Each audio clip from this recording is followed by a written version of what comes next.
Hello दोस्तों, आपका स्वागत है राधे एग्रो क्लासेस के ऑफिशियल यूट्यूब चैनल पर। दोस्तों, आज डिस्कस करने वाले हैं हम चैप्टर नंबर फर्स्ट की कृषि एग्रीकल्चर। परिभाषा: कृषि मानव का प्राथमिक उद्यम है जिसमें वह प्राकृतिक संसाधनों का प्रयोग करके अपने अनिवार्य भौतिक आवश्यकताओं जैसे रोटी, कपड़ा, मकान की पूर्ति करता है। इसके लिए वो फसल उगाता है, पशुपालन करता है। एग्रीकल्चर शब्द लैटिन भाषा के दो शब्दों से मिलकर बना है, एग्री प्लस कल्चरा। एग्री का अर्थ होता है मृदा अथवा भूमि, कल्चरा का अर्थ होता है जुताई अथवा उगाना, यानी कि मृदा की जुताई।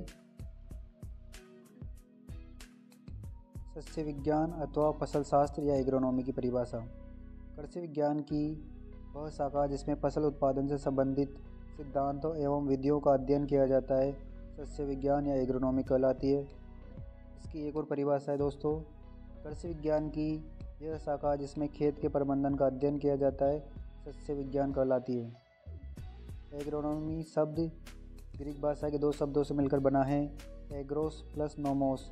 एग्रोस का अर्थ होता है खेत अथवा नोमोस का अर्थ होता है प्रबंधन। सस्य विज्ञान एग्रोनॉमी के पितामह, father of agronomy, Peter de Crescenzi, जिन्होंने एक पुस्तक लिखी है, ओपस रूरेलियम के मोडेरम। मॉडर्न एग्रोनॉमी के फादर कौन है? जेथरो टूल। जेथरो टूल ने एक पुस्तक लिखी है, हॉर्स सोइंग हस्बेंड्री। दोस्तों, यह सभी कम्पिटिटिव एग्जाम में आने वाला क्वेश्चन है। इसमें इस पुस्तक का नाम पूछा जाता है और मॉडर्न एग्रोनॉमी के फादर का नाम भी पूछा जाता है। क्रॉप की डेफिनेशन जानने के लिए दोस्तों, क्रॉप की डेफिनेशन भी सभी स्टूडेंट्स को आनी चाहिए। भूमि की तैयारी करके उगाए जाने वाला पौधे का वह समूह जो किसी न किसी आर्थिक उद्देश्य की पूर्ति करता हो, फसल कहलाता है। फसलों का वर्गीकरण: ऋतुओं के आधार पर फसलों का वर्गीकरण करेंगे दोस्तों। खरीफ की फसलें बुआई का समय, खरीफ की फसलों का बुआई का समय होता है जून जुलाई। और जून जुलाई या खरीफ की फसलें कौन कौन सी है जो जून जुलाई में बोई जाती है? लोबिया है, ग्वार है, ढेंचा है, सोयाबीन है, कपास, सनई, मूंग, उड़द, अरहर। तिल, ज्वार, बाजरा, धान, मूंगफली। रबी की फसलें, इनकी बुआई अक्टूबर नवंबर में की जाती है। रबी की फसलें हैं लाही, अलसी, जौ, जई, चुकंदर, गन्ना, चना, सरसों, मसूर, आलू, मटर, गेहूं, रिचका, तंबाकू। जायद की फसलें जिनकी बुआई मार्च अप्रैल में की जाती है, मक्का, चरी, ज्वार, मूंग, उड़द, तरबूज, खरबूज। आर्थिक आधार पर फसलों का वर्गीकरण, यानी कि इनका कौन सा भाग मनुष्य के काम में आता है? अनाज वाली फसलें, यह फसलों का उपयोग कार्बोहाइड्रेट के रूप में किया जाता है मुख्यतः। फसलों का वर्गीकरण करेंगे ऋतुओं के आधार पर। फसलें तीन प्रकार की होती है, खरीफ की, रबी की और जायद की।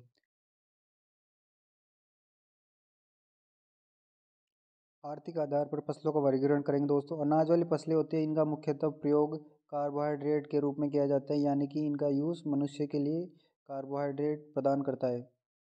कार्बोहाइड्रेट वाली फसलें जैसे गेहूं, धान, मक्का, ज्वार, बाजरा, जौ, चावल, कोंदो, कुटकी, रागी, सावा, कांगनी, काकुन। दलहनी फसलें, दलहनी फसलों का प्रयोग मुख्यतः प्रोटीन के लिए किया जाता है क्योंकि सर्वाधिक प्रोटीन दलहनी फसलों में होता है। दलहनी फसलें हैं चना, मटर, मसूर, अरहर, मूंग, उड़द, सोयाबीन, जिसको चंवला भी कहा जाता है। तिलहनी फसलें, तिलहनी फसलों का उपयोग सामान्यतः तेल के रूप में किया जाता है। तिलहनी फसलें सोयाबीन, मूंगफली, सरसों, तिल, राम तिल, जिसको नाइजर भी कहा जाता है, अलसी, सूरजमुखी, कुसुम, अरंडी, नारियल, कैनोला, ऑयल पाम। शर्करा वाली फसलें जिनसे शुगर प्राप्त होती है, इसके एग्जाम्पल है गन्ना, चुकंदर, शुगर पाम, जिसको ताड़ बोला जाता है, ज्वार की मीठी किस्में। ज्वार से भी दोस्तों शक्कर प्राप्त की जाती है। रेशे वाली किस्में, उदाहरण कपास, जूट, सनई, मेस्टा, अलसी, ढेंचा, नारियल, लूफा। चारे वाली फसलें रिचका, बरसीम, ग्वार, लोबिया, मक्का, चरी, ज्वार। दोस्तों, इन्हें चारे के रूप में उपयोग किया जाता है। चरी, नेपियर घास। मसाले वाली फसलें, लौंग, इलायची, काली मिर्च, हल्दी, धनिया, जीरा, सौंफ, अजवाइन, मेथी। दोस्तों बहुत से कम्पिटिटिव एग्ज़ाम होते हैं जिसमें बहुत से सीधे से क्वेश्चन आते हैं जिसमें मसाले वाली फसलें पूछी जाती है और लोग उनको गलत करके आ जाते हैं।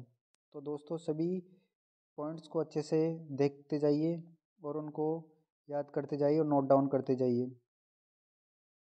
रंग वाली फसलें जिनसे रंग प्राप्त किया जाता है, इसके एग्जाम्पल है नील और कुसुम। औषधीय फसलें मेडिसिनल क्रॉप्स, तुलसी, पुदीना, अश्वगंधा, गिलोय, सफ़ेद मूसली, इसबगोल, स्परगंधा, सर्पगंधा।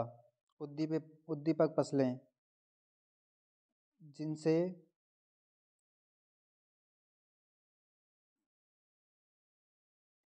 जिनसे मनुष्य में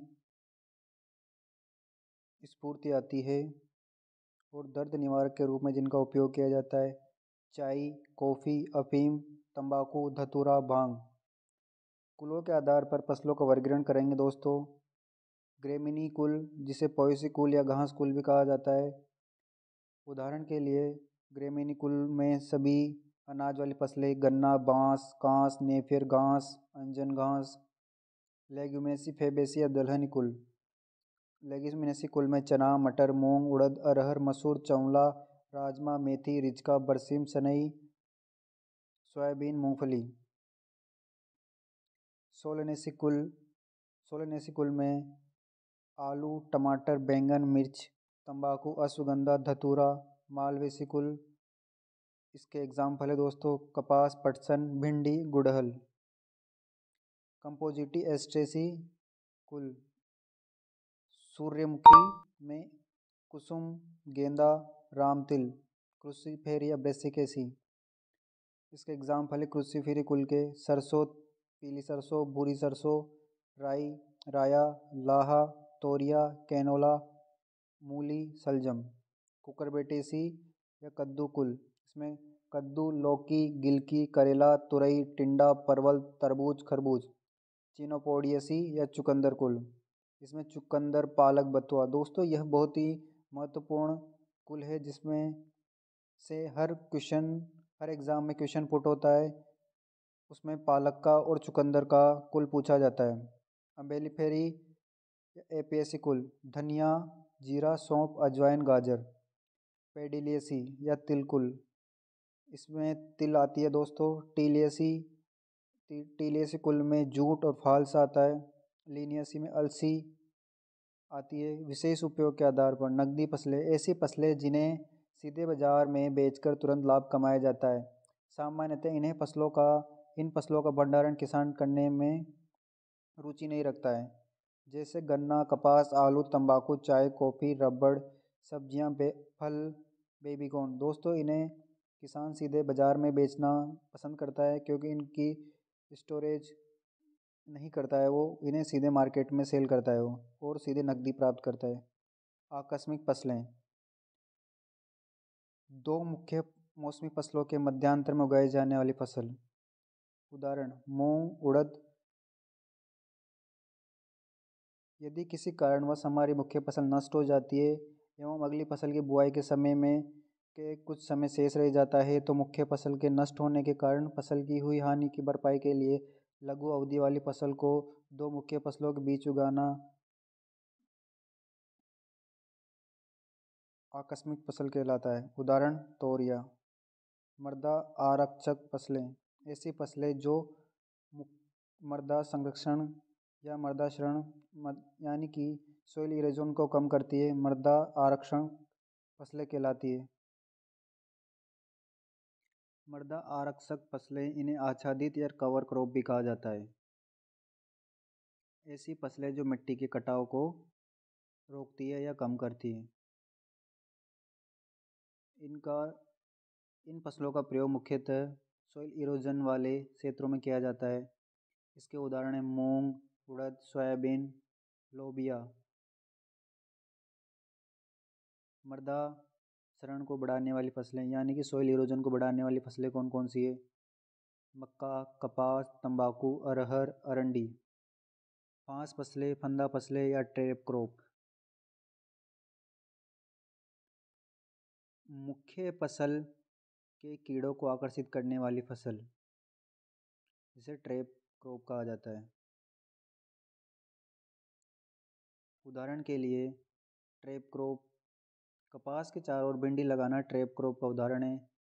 चने में अरहर लगाना, यानी कि चने में मुख्यतः चने की सुंडी लगती है, हेलिकोवर्पा आर्मीजेरा जिसका वैज्ञानिक नाम है।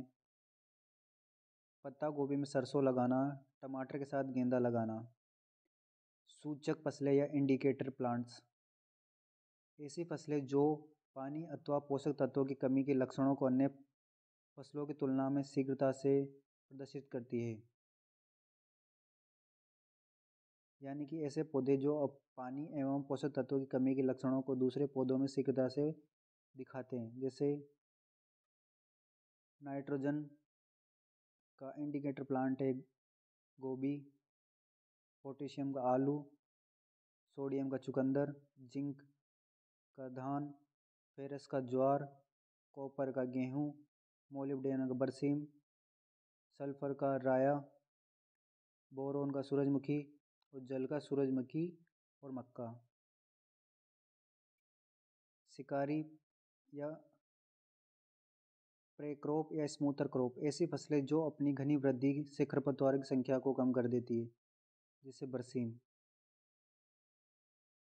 ये फसलें भौतिक रूप से प्रतियोगिता करके खरपतवारों के पुष्पन को बीज निर्माण की अवस्था तक नहीं पहुंचने देती है। नाभी फसलें या हब क्रॉप, शहर के निकट सब्जी की खेती, शुगर मिल के पास गन्ने की खेती। ऐसी कुछ फसलें किसी स्थान विशेष पर अन्य फसलों की तुलना में अधिक लाभ प्रदान करती हो, अब क्रॉप या नाभीय फसलें कहलाती है। जिनिंग मिल के पास कपास की खेती, चिप्स फैक्ट्री के पास आलू की खेती, शुगर मिल के पास गन्ने की खेती। जीवन चक्र के आधार पर वर्गीकरण करेंगे दोस्तों। एक वर्षीय फसलें, एक वर्षीय फसलें अपना जीवन काल, यानी कि यह फसलें जो अपना जीवन काल एक वर्ष में पूर्ण कर लेती है उन्हें एक वर्षीय क्रॉप्स कहा जाता है। एक वर्षीय क्रॉप्स कौन कौन सी होती है? अधिकतर रबी, खरीफ, जायद तीनों ही एक वर्षीय होती है। जौ, मक्का, चना ये एक वर्षीय। द्विवर्षीय फसलें प्याज, चुकंदर, गाजर बहुवर्षीय फसलें हैं जो अपना जीवन काल 2 या 2 से अधिक वर्षों में पूर्ण करती है। यानी कि बहुवर्षीय प्लांट्स के उदाहरण हैं अरहर, रिचका, देसी कपास, फल, गन्ना, नेपियर ग्रास। प्रकाश संश्लेषण के आधार पर वर्गीकरण।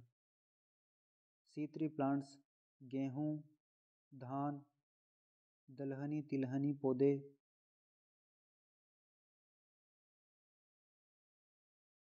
C4 प्लांट्स मक्का, ज्वार, बाजरा, गन्ना, अधिकतर खरपतवार जो C4 प्लांट्स होते हैं। केम प्लांट्स होते हैं रेगिस्तानी पौधे यानी नागफनी, पाइनएप्पल और सीसेल।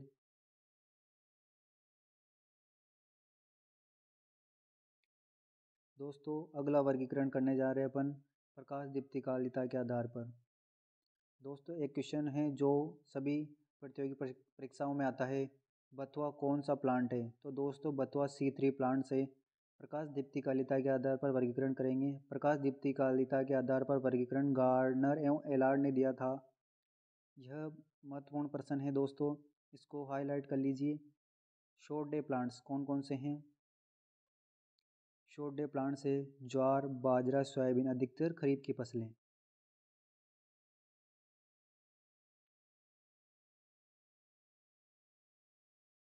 दोस्तों लॉन्ग डे प्लांट्स से गेहूँ, जौ, चना अधिकतर रबी की फसलें।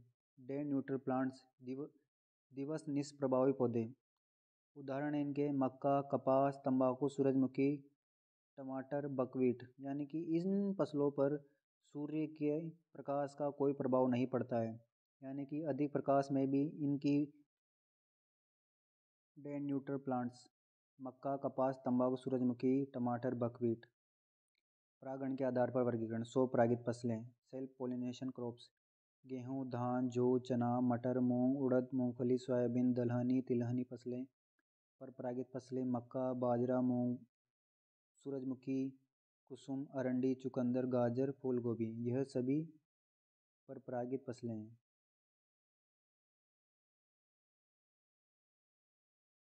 स्वपरागित फसलें कौन कौन सी? गेहूँ, धान, जौ, मूंगफली, सोयाबीन, चना, मूंग, मटर। और परपरागित फसलें हैं मक्का, बाजरा, सूरजमुखी, कुसुम, अरंडी, चुकंदर, गाजर, फूलगोभी।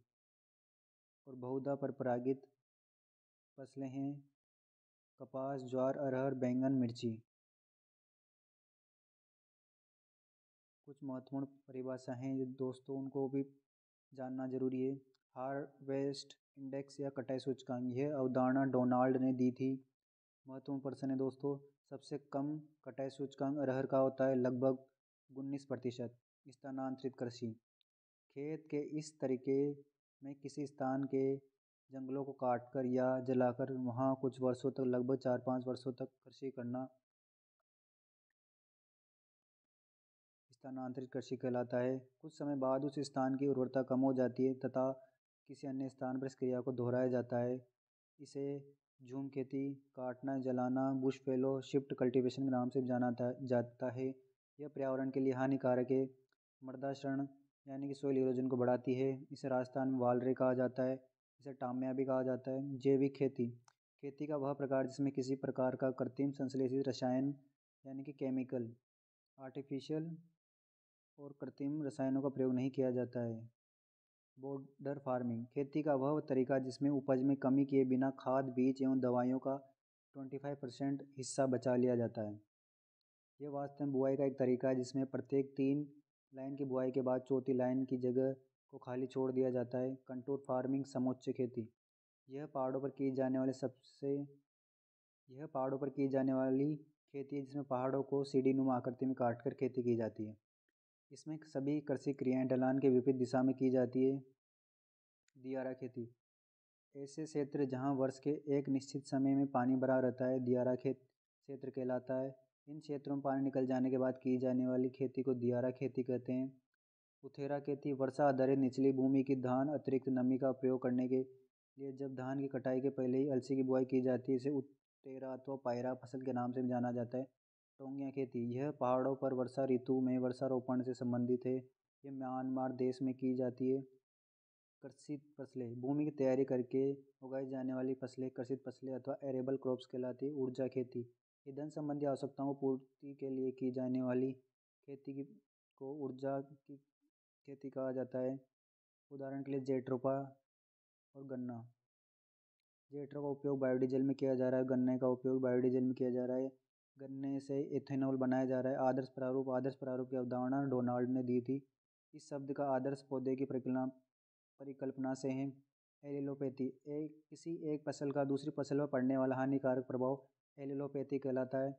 सूरजमुखी अपनी जड़ों द्वारा छोड़े गए रसायनों से गेहूं एवं मटर के अंकुरण को रोक देता है। एनिडेशन, किसी एक फसल का दूसरी फसल पर पड़ने वाला लाभदायक प्रभाव एनिडेशन कहलाता है। रेट क्रॉपिंग, कंटूर फार्मिंग, भूमि की ढलान के समांतर दिशा में फसल की जाती है। निम्न जोखिम खेती है, कमजोर आर्थिक दशा के कारण पारंपरिक विधियों का प्रयोग करके पारिवारिक आवश्यकताओं की पूर्ति के लिए की जाने वाली खेती। आधुनिक खेती, विपरीत वातावरणीय परिस्थितियों में अधिक उत्पादन कर पारिवारिक आवश्यकताओं को पूरा करने के लिए की जाने वाली खेती। नर्स फसलें, वे फसलें जो अपने साथ उगाई जाने वाली फसलों की वृद्धि एवं विकास में सहायता करती नर्स फसलें कहलाती है। नर्स फसलों के उदाहरण हैं दलहनी फसलें, तलकर्षण फसलें, जब 2 अनाज वाली फसलों को एक ही साथ एक ही समय पर एक ही खेत में उगाया जाता है उसे तलकर्षण धान्य कहते हैं। उदाहरण गेहूँ प्लस जौ, यह मृदा उर्वरता के दृष्टिकोण से अधिक हानिकारक है। Thanks for watching, like and subscribe my YouTube channel. दोस्तों, इस पीडीएफ में कुछ गलतियां हैं, उसको अगली बार अपन सुधार के अच्छे से कोशिश करेंगे जिसमें साफ़ सुथरे नोट्स हो और कोई गलती ना हो। Thanks for watching.